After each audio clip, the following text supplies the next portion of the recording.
তোমরা আমার কাছে ক্ষমা চাও, আমি তোমাদেরকে ক্ষমা করার জন্য প্রতীক্ষমান রয়েছে।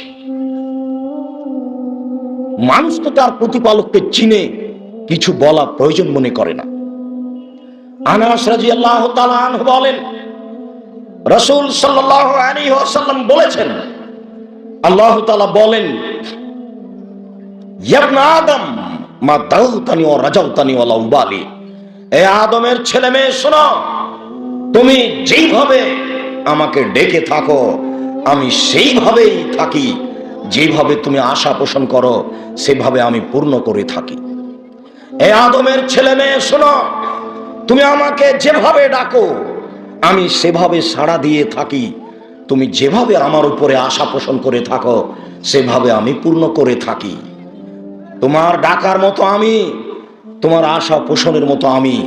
তুমি ডাকো, তুমি আশা পোষণ করো, আমি সেইভাবে সে আশা পূর্ণর জন্যই প্রতীক্ষমান রয়েছে।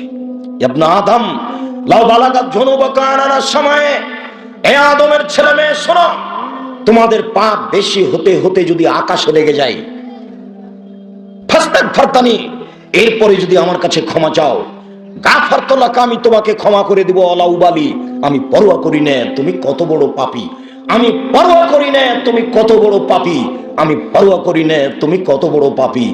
আদমের ছেলে মেয়ে তুমি যেভাবে ডাকো আমি সেভাবে থাকি।